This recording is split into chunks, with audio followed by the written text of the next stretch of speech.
Hi, I'm Chris from 123 3D. Today we have 5 secret tips to up your 3D printing game.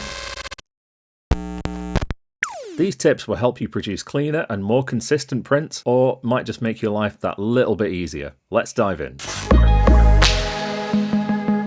In 3D printing, it's important to maximise the amount of surface area on the build plate. Some models, however, that's easier said than done. This is where using Brims comes in handy. A Brim is a series of flat connected lines printed around the base of a model, making it less likely to fail. Brims are also useful for printing tall, thin objects, in particular when using bed slinger printers due to the inertia caused by the bed moving forwards and backwards. Think of it like building foundations for a house. Next, let's talk about overhangs. Have you ever noticed how some prints end up with inconsistent finishes, like part of it's glossy and the other part's matte? That's often because your slicer slows down for overhangs, which changes the cooling rate. To counter this, turn off the slow down for overhangs setting in your slicer. This keeps your printer running at a steady speed and temperature, giving you a consistent finish across your whole print. Tip number 3. If you're running low on filament, switch your slicer's print sequence to object.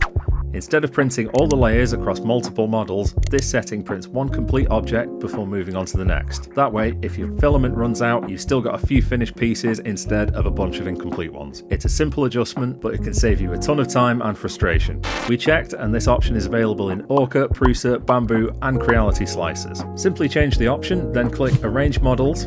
The slicer will then position all your models on the build plate in such a way the extruder won't crash into the already printed models.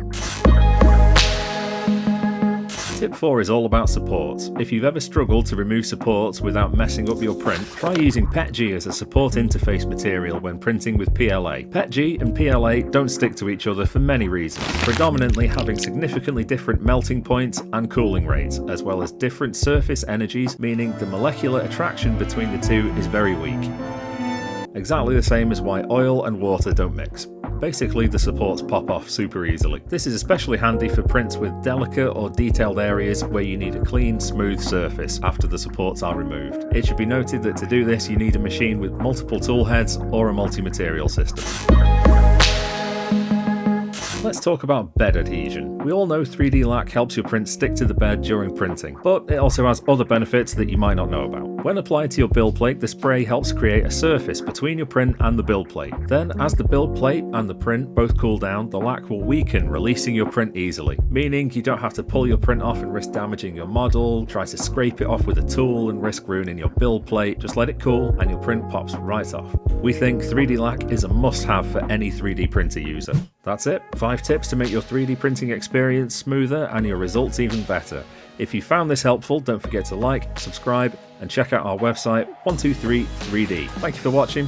Bye for now. As always, we aim to have the most competitive 3D printer prices on the market. If you see any of our printers being sold by a mainstream retailer for less, please drop us an email using the link in the description and we'll do our very best to beat their price. Also, if you're watching from outside the UK, check the description for links to our European 123 3D sister stores.